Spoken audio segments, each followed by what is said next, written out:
Halo gengs, welcome back to my YouTube channel. Kembali lagi bersama gue, Ria Wintaurina, di channel YouTube-nya Wintaurina Ria. Halo gengs, apa kabar kalian semuanya? Ya Allah, kayak rindu banget gitu. Udah lama gak ngonten, udah lama gak upload video. Kayak kangen banget gitu sama kalian. Ya jadi kayak langsung aja gitu kan, sesuai dengan thumbnail dan judulnya. Iya, video kali ini gue mau sharing is caring. Bener gak sih? Kayak ya sekarang tuh harus perbanyak sharing, perbanyak ilmu gitu. Jadi ya gue mau sharing tentang percovidan. Itu awalnya tuh di tanggal 4 Juli. Gue ingat banget 4 Juli tuh hari Minggu. Itu tuh kayak sekitar sorean gitu. Itu tuh gue batuk gitu. Batuknya bener-bener batuk kayak batuk berdahak gitu. Gue juga nggak tahu penyebabnya kenapa gitu. Tiba-tiba gue batuk. Entah gue mikirnya karena siangnya itu gue makan makanan yang bermecin gitu loh, bermecin asin gitu. Gue pikir karena gue batuk gara-gara itu gitu. Jadi tanggal 4 itu gue udah mulai batuk-batuk di sore hari. Nah, si minggu malamnya itu sekitar jam 11 atau setengah 12 gitu, itu tuh gue makan mangga muda pakai bon cabe gitu. Jadi emang kebetulan hobi gue tiap malam gitu kan nonton sampai ngantuk gitu kan. Nah, pas nonton itu gue kayak lapar, buka kulkas cuman ada mangga muda. Nah, gue tambahin bon cabe sama garam sama gula kayak gitu. Nah, gue cemilin tuh. Nah, kebetulan gue juga punya asam lambung sama sinusitis kayak gitu. Jadi gue kayak nggak mikir panjang juga sih gitu, karena ya udahlah ada mangga gitu kan, ya udah gue bikin aja itu mangga kayak gitu. Nah, terus akhirnya malamnya itu tuh pas gue mau tidur tuh, itu tuh nggak enak banget gitu. Tenggorokan gue tuh rasanya tuh kayak gatel banget, kayak bener-bener gatalnya tuh yang nggak ketahan banget, kayak orang mau radang tenggorokan gitu, gatel banget. Akhirnya itu gue tidur sambil ngemut strepsil. Itu udah tanggal 5 dini hari, itu Senin dini hari. Itu gue sempat ngeliat jam, itu gue liat jam 2, itu gue nggak bisa tidur. Akhirnya gue tidur sambil ngemut strepsil.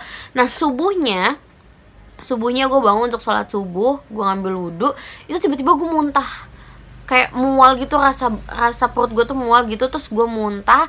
Nah, muntah itu keluar cairan kuning sama mangga. Nah, gue pikirnya kayak oke, asam lambung gue kumat nih, pikir gue gitu kan, karena gue lalai nih makan mangga sama bon cabe gitu kan. Terus ya udah, akhirnya setelah sholat, biasanya abis sholat kan gue langsung kayak tidur gitu. Nah, ini tuh tumben di tanggal 5 itu tuh gue abis sholat tuh nggak bisa tidur lagi gitu, sampai sekitar jam 8-an kalau nggak salah. Itu akhirnya gue ketiduran sendiri karena gue ngerasa badan gue mulai nggak enak banget gitu. Akhirnya gue ketiduran sendiri. Nah, pas siang itu gue bangun sekitar sebelum zuhur, pokoknya antar jam 11 atau setengah 12. Itu gue bangun tiba-tiba kayak baju gue tuh basah gitu. Baju gue basah tuh basah yang keringet gitu nih. Di belakang kayak udah lepek gitu, baju gue penuh sama keringet. Padahal kamar gue tuh gak gerah-gerah banget gitu, gak panas banget. Tapi gue ngerasa kayak, kok gue sampai basah gini baju gue gitu loh. Terus gue ngerasa juga kayak badan gue bener gak enak banget. Pas siang itu gue bangun, badan gue tuh kayak ngerasa tuh pegel banget, kayak sendi-sendi di jari tuh kayak nggak enak gitu. Pokoknya badan tuh bener-bener ngerasa nggak enak, kayak orang lagi asam lambung gitu. Jadi gue thinkingnya emang, gue mikirnya kayak emang oh bener nih asam lambung gue kumat nih. Cuman yang gue nggak habis pikir kenapa sampai kayak keringetan sampai basah gitu badan gue gitu kan. Ya udah, akhirnya kayak gue ngecek nyokap gue minta untuk beliin obat asam lambung gue tuh, Plantasid segala macam. Ya udah, dari situ gue pokoknya hari itu seharian itu gue masih mikirnya kayak asam lambung gue kumat. Terus akhirnya pas tanggal 5 sore itu gue mulai flu gitu. Gue mulai flu. Terus gue langsung kayak pikir lagi, oke, sinusitis gue kambuh. Ini kok bisa barengan nih, asam lambung sama sinusitis gue kambuh. Gue pikir kayak gitu kan. Terus kayak ya udah, akhirnya gue minum obat, ya minum obat si asam lambung doang gitu, karena gue pikirnya gara-gara asam lambung jadi mempengaruhi tenggorokan dan sinus gue gitu kan. Karena emang biasanya kalau asam lambung gue kumat, rasanya tuh bener-bener badan tuh kayak nggak enak, kayak pada pegel, sendi-sendi tuh pada kayak ngilu, terus kayak ulat sakit, pokoknya badan bener-bener nggak enak deh gitu kan. Terus ya udah, akhirnya di tanggal 6 itu hari Selasa, gue masih merasakan yang sama, cuman gue mulai ada diare. Tapi diarenya yang bukan diare terus-terusan gitu loh, tapi dimana yang gue BAB itu kayak keluarnya cair kayak gitu. Dan kayak perut gue tuh nggak enak banget, kayak ngerasa blubuk-blubuk gitu, kayak gimana sih, kayak orang mau haid gitu.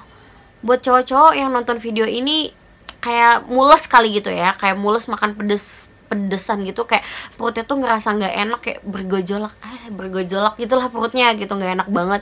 Nah di tanggal 6 itu tuh, terus akhirnya kayak mulai dari tanggal 5 itu sih, mulai dari hari Senin gue udah gak kemana-mana, tuh gue di kamar aja gitu. Terus gue jaga berinteraksi sama adik gue dan nyokap gue juga jarang emang pas gue sakit itu gitu. Cuman akhirnya pas di tanggal 6 itu gue sempat kayak, akhirnya gue kayak ngerasa gak sanggup. Gue ngomong ke nyokap gue, "Mah coba deh tolong kerokin, takutnya masuk angin juga soalnya keringet dingin," gue bilang gitu kan. Terus ya udah, nyokap gue sempet beliin paracetamol, sempet gue minum tuh. Akhirnya gue dikerokin sama nyokap gue gitu kan. Seharian itu tuh berarti di tanggal 6 itu gejala gue udah batuk-batuk, terus tenggorokan gatel, terus gue meriang, flu juga, terus kayak badan lemes, sendi-sendi pada ngilu, pokoknya badan gak enak, terus diare juga kayak gitu. Tuh kayak udah lengkap banget gitu kayak gejala. Terus akhirnya kayak gue searching kayak anjir, gue mikir kayak kok ini semua gejala covid kayak ada di gue ya gitu. Terus gue kayak mulai panik gitu, kayak wah apa janjian gue covid, pikir gue gitu kan. Nah pas sore itu gue ngerasa hidung gue tuh perih kayak panas gitu deh, pokoknya rasanya kayak nggak nyaman gitu. Terus akhirnya malam itu gue pas mau ke toilet, gue coba ke dapur ngambil terasi. Ya lu tau lah terasi tuh baunya kayak apa gitu kan, terasi tuh yang emang nyengat banget gitu. Gue tempel nih depan hidung tuh terasi, nggak ada baunya, bener-bener nggak kecium baunya. Terus gue kayak mikir gini, masa iya sih ini gak ada baunya, pikir gue gitu kan. Bener nih sinus gue kambuh nih. Karena gue sebenarnya nggak begitu heran gitu kalau gue nggak bisa nyium bebauan gitu, karena kalau sinus gue lagi kambuh ya gue emang nggak bisa nyium bebauan atau wangian gitu. Jadi saat itu gue paniknya masih thinking kayak sinusitis gue dan asam lambung gitu. Sampai akhirnya tengah malam gue kebangun, itu di tanggal 6 tengah malam gue kebangun. Terus gue masih penasaran, gue masih bisa nyium apa enggak. Akhirnya gue pakai hand body, gue pakai Scarlett. Lo tau kan hand body Scarlett tuh wanginya kayak apa, yang emang nyebrang itu gitu loh. Akhirnya gue tuangin di tangan gue banyak gitu, gue tempelin di depan hidung, nggak kecium beneran wanginya. Sampai gue gosok-gosok di tangan, gue gosok-gosok tuh, gue gini-giniin. Wah, gue langsung mikir, wah kayaknya bener nih gue jangan-jangan covid nih, pikir gue gitu kan. Karena kayak gue ngerasanya semua gejala udah ada di gue nih, pikir gue gitu kan. Akhirnya di tanggal 7 itu gue coba, di tanggal 7 pagi itu gue coba ngambil garam. Karena gue ngerasa mulut gue udah mulai pahit gitu. Gue ngambil garam di dapur. Garamnya tuh bukan yang kayak cuman secuil-cuil gitu. Gue ambil gini, gue pinch tuh si garam, gue masukin mulut gue. Asin sih, tapi asinnya tuh kayak gak wajar. Asinnya tuh kayak cuman lo nyobain setempel gitu doang gitu, padahal gue ngambilnya segini gitu loh. Wah udah dari situ langsung gue beli alat swab mandiri gitu kan. Terus gue langsung kayak inform ke nyokap gue, ke adik gue, kayak bisa jadi iya positif deh gitu, kayak jangan-jangan iya positif covid deh, jangan-jangan iya covid deh, soalnya tadi nyium gak bisa, ini gak bisa. Gue jelasin kan tuh semua ke nyokap gue sama ke adik gue kayak gitu. Terus yaudah akhirnya pesen swab mandiri gitu kan. Gak lama kayak dateng. Terus gue langsung swab antigen sih, swab antigen sendiri. Terus kayak saat itu gue santai kayak gue udah pasrah, kayak ya udah deh kalau emang gue kena gitu kan, toh emang gue kemarin masih masuk kantor kayak gitu, gue masih masuk kantor, terus gue masih pergi keluar kayak gitu kan. Jadi terus gue masih naik kendaraan umum, naik Transjakarta gue ke kantor. Emang sotoy anaknya, biasanya ke mana-mana pakai kendaraan sendiri gitu, gue kemana-mana naik motor. Terus ini sotoy, gue ke kantor naik busway, naik Transjakarta. Berapa kali tuh gue ke kantor naik Transjakarta sebelum gue positif covid. Gue juga gak ngerti tuh, kayak gue ngerasa mau sehat gitu, sotoy-sotoyan jalan kaki ke halte Transjakarta. Terus dari halte Transjakarta jalan kaki lagi ke kantor. Sotoy emang anaknya, sosok mau coba. Akhirnya kena covid kan gue, nggak tahu deh tuh ya. Terus ya udah tuh akhirnya pas gue si swab antigen mandiri, ternyata hasilnya positif. Nih dia nih hasilnya. Tuh guys, kebalik ya. Gini deng.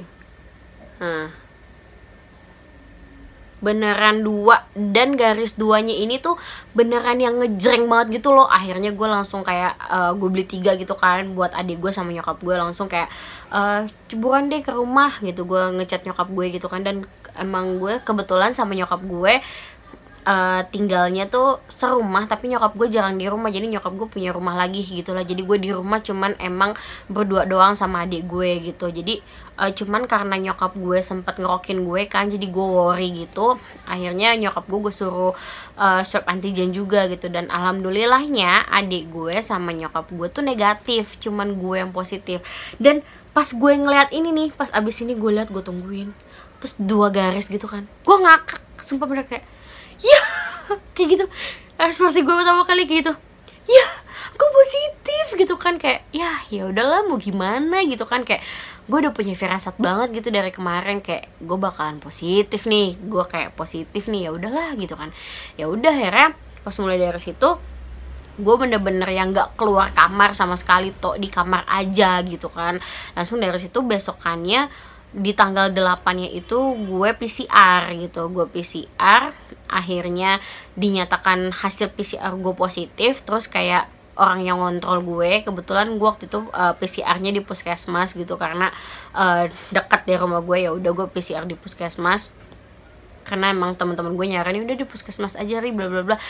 Awalnya gue sempet takut PCR di puskesmas karena ada rumor yang katanya nanti kalau PCR di puskesmas dipositifin lo apa lo segala macem lo kayak gitu. Cuman karena hasil antigen gue udah positif, jadi ya udah gue berani-berani aja meskipun nantinya hasil PCR gue juga positif gitu kan. Nah ternyata PCR gue juga positif. Langsung gue dapet orang gitu dari puskesmas untuk mantau gue selama isoman. Ya dia nanya kan gejala gue apa aja, gue jelasin tuh semua gejala gue. Tapi kondisinya itu kan kalau di puskesmas itu keluarnya tuh H+1 gitu kan ya. Jadi gue PCR di tanggal 8 itu keluarnya di tanggal 10 pagi gitu. Tanggal 10 pagi orang puskesmasnya ngabarin gue bahwa gue positif, dikasih lihat hasilnya.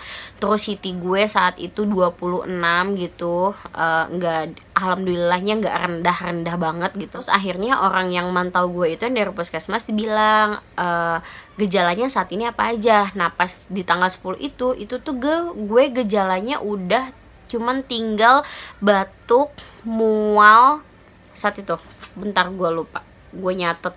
Gue tuh nyatet di note gitu, nyatet di note semua dari awal gejala gue sampai gue bener-bener bebas isoman. Itu gue nyatet karena ini tuh bener-bener buat apa ya, kayak buat jurnal gue, catatan gue sendiri aja gitu loh. Gue hari ini udah sembuh apa, terus hari ini gue ngerasain apa, ini gue catat semua.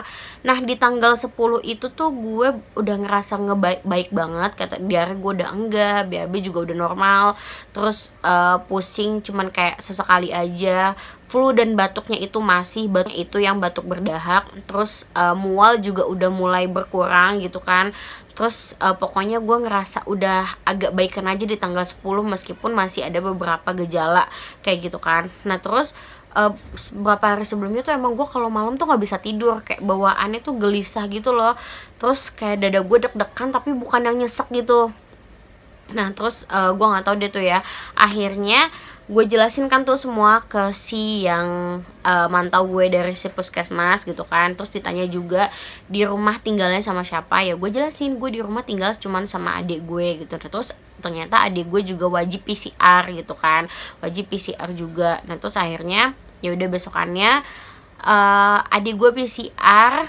Terus gue juga dapat obat-obatan dari puskesmas kayak gitu, obat-obatan yang emang kayak antibiotik, antivirus, obat antivirusnya, terus obat pencair dahak. Pokoknya banyak banget ya obat-obat yang emang gejala saat itu yang gue alami, yang gue kasih tahu ke si orang yang mantau gue itu dari puskesmas kayak gitu kan.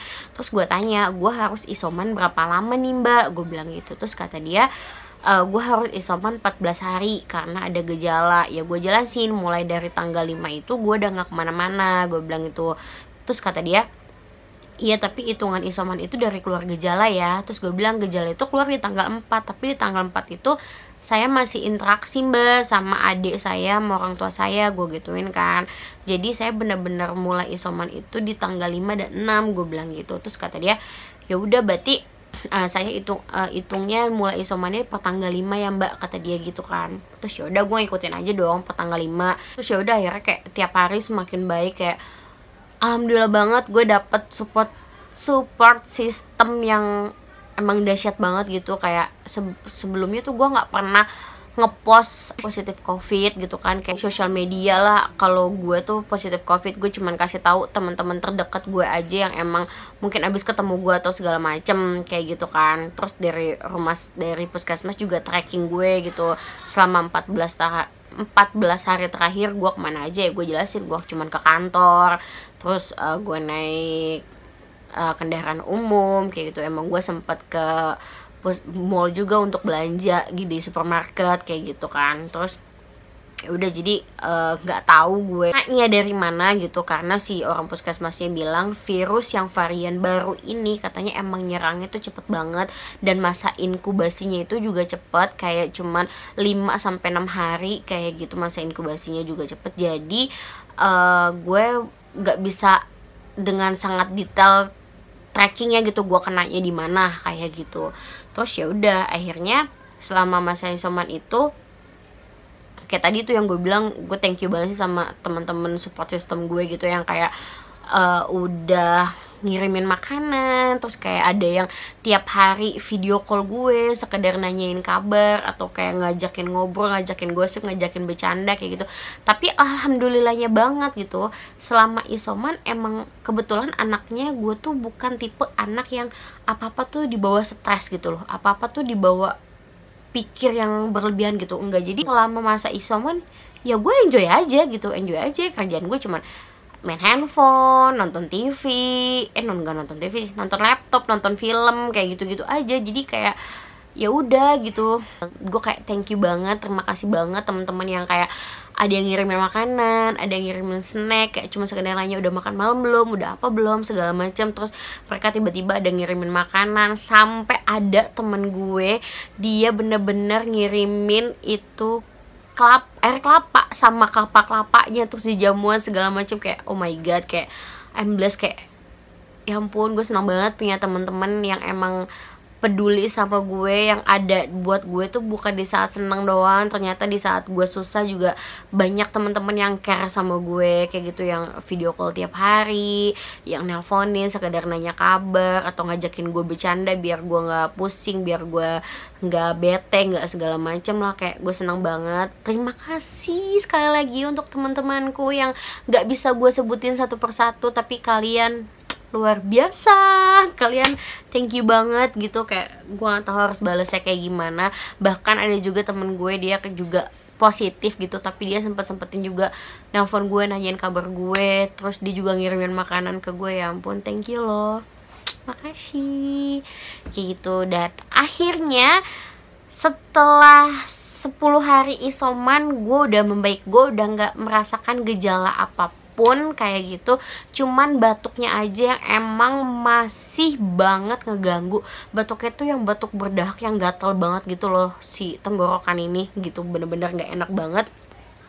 Dan akhirnya kayak gue hampir tiap hari konsultasi sama si ini kan, sama si orang puskes. Dan kebetulan gue juga ada temen yang emang dokter jaga covid sama suster jaga covid gitu. Jadi emang gue juga konsultasi ke mereka berdua tentang obat atau vitamin atau segala macam. Dan vitamin itu yang gue makan dari hari pertama itu Natur E, itu vitamin E.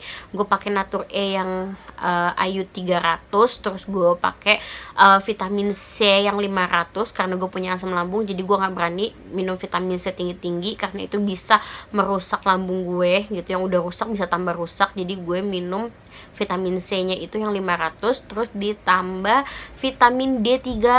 Waktu itu sih gue dibelinya yang gue punya vitamin D3 5.000 gitu. Tapi menurut gue itu dosisnya terlalu besar gitu. Gue juga takut lambung gue kenapa-napa atau mempengaruhi ginjal gue. Jadi akhirnya itu si D3 3 yang 5.000 itu gue belah jadi 4, gue potong jadi 4 gitu tabletnya.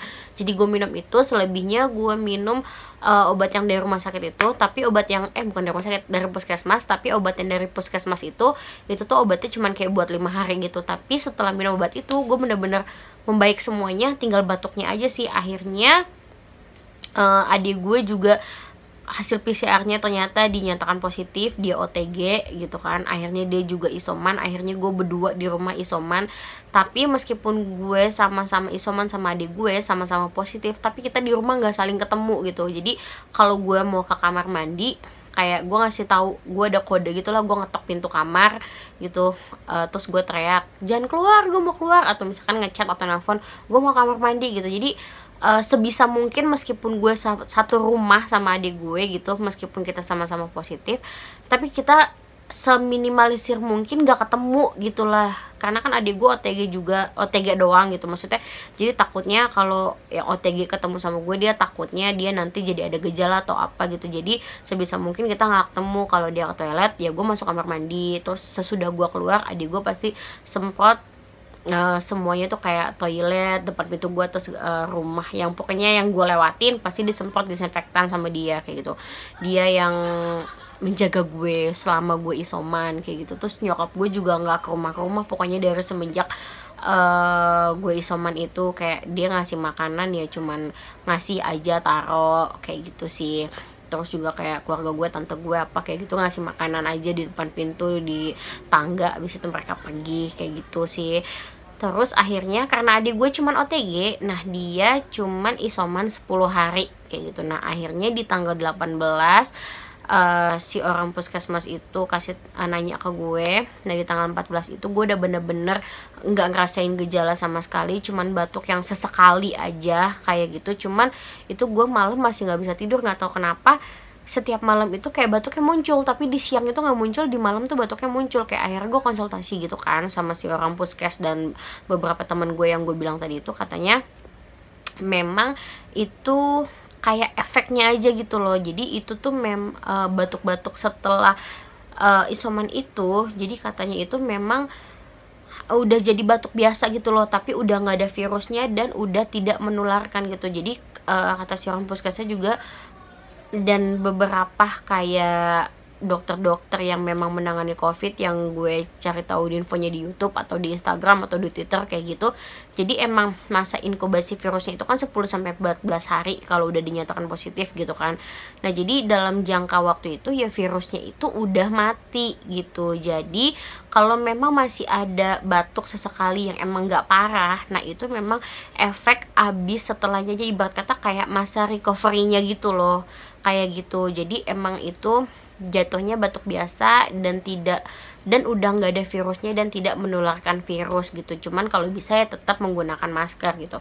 Akhirnya di tanggal 18 gue kelar bebas isoman, dinyatakan dari puskes gue bebas isoman gitu. Terus di tanggal 19-nya gue tes lagi, akhirnya gue negatif. Ya udah tuh kayak berkah banget lebaran Idul Adha gitu kan. Terus adik gue juga akhirnya tes bareng gue dan dia juga dinyatakan negatif. Akhirnya gue nanya kan ke si orang puskes, Mbak, ini aku juga udah antigennya negatif, terus aku perlu PCR gak ya? Gue tanyakan. Terus kata si mbaknya, oh nggak usah mbak, nanti nggak perlu PCR lagi sebenarnya kalau udah selesai isoman 14 hari gitu. Jadi buat teman-teman, gue mau sharing aja. Jadi kalau COVID itu bukan masalah negatifnya. Jadi kayak kan ada kayak enggak, gue tunggu lo negatif gitu. Jadi sebenarnya negatif dan positif itu setelah lo sembuh dari COVID, maksudnya setelah lo isoman 14 hari itu tuh sebenarnya virusnya udah mati. Tapi kalau lo PCR atau lo antigen hasilnya masih positif, nah itu tuh bangkainya. Jadi kayak bangkai virusnya itu masih ada dalam tubuh lo. Dan kenapa bisa masih positif? Nah itu tuh kembali lagi ke metabolisme tubuh masing-masing gitu. Jadi tiap orang kan metabolismenya beda-beda ya. Kalau yang bagus kayak dalam jangka waktu 1-3 hari itu tuh bener-bener udah bersih, bangkainya udah nggak ada, keluar melalui urin lo atau feses lo kayak gitu, dan melalui keringat juga. Tapi kalau memang metabolisme lo nggak baik, itu bisa sampai berbulan-bulan juga itu bangke masih ada di dalam tubuh lo. Makanya kenapa ada orang yang sampai berbulan-bulan masih dinyatakan positif COVID kayak gitu, itu berarti metabolisme tubuhnya dia itu nggak bagus gitu, jadi bangkainya itu masih ada di dalam tubuh lo kayak gitu sih. Ya, jadi begitu aja cerita percovidan gue gitu kan. Gue juga nggak tahu kenanya di mana. Mungkin bisa kena di kantor, mungkin bisa kena saat gue di supermarket, atau di mana gue juga nggak ngerti gitu kan. Dan gue juga sering belanja makanan online atau belanja barang-barang online kan, bisa jadi juga dari situ. Jadi gue berharap kalian semua yang nonton video gue, kalian semua sehat-sehat, jangan sampai ada yang kena COVID. Sekarang bener-bener kayak situasi tuh makin nggak kondusif deh, maksudnya kayak kita tuh nggak bisa menerka-nerka gitu loh ke depannya tuh akan seperti apa, makin baik kah atau tiba-tiba bisa jadi memburuk. Pokoknya sebisa mungkin saat kondisi kayak gini sekarang ini, terus kencengin tuh yang namanya vitamin-vitamin. Sampai saat ini gue juga meskipun udah dinyatakan sembuh dari tanggal 19 kemarin, gue tetap sampai saat ini masih minum vitamin-vitamin kayak gitu. Dan kalian harus tetap juga minum vitamin, olahraga, pokoknya pola hidup sehat banget. Dan ingat, keluar rumah itu harus pakai masker double, beneran masker double ya. Meskipun kalian ke warung, itu kalian harus tetap pakai masker. Jangan kayak sepelein. Gue juga masih nggak ngerti kalau masih ada orang-orang yang bilang kayak COVID tuh nggak ada atau segala macam ya. Mungkin dia belum merasakan sendiri kayak gitu kan. Angka kematian juga kalau kita lihat dari kemarin-kemarin serem juga kan. Tapi untungnya di hari ini di tanggal 27 gue udah baca berita gitu, katanya ruang ICU IGD udah mulai berkurang, katanya udah mulai sepi. Kayak alhamdulillah banget, bersyukur, berarti udah banyak orang-orang yang sembuh gitu kan. Sekian aja dulu video dari gue tentang sharing gimana pengalaman gue selama dinyatakan positif COVID, selama isoman 14 hari kayak gitu. Terus obat apa aja, vitamin apa aja yang gue minum. Udah selesai. Mungkin kalian bosan atau gimana ya nggak apa-apa, yang penting gue sharing aja pengalaman gue selama gue isoman dan kena COVID. Terus buat kalian yang emang anosmia itu baik, dan kalian jangan lupa latih penciuman kalian pakai minyak air putih atau wangi-wangi yang familiar yang biasa kalian cium. Jadi kalau kemarin gue cuman 2 hari hilang penciuman dan perasa itu sekitar 2 hari 3 hari ya, gue lupa gitu guys. Jadi bye bye, gue harap kalian semua sehat-sehat di luar sana, dan jangan lupa untuk like, komen, dan share ke teman-teman kalian supaya teman-teman kalian tahu ada video dari gue gengs. Jangan lupa salam senyum dan salam sehat, oke gengs, dah.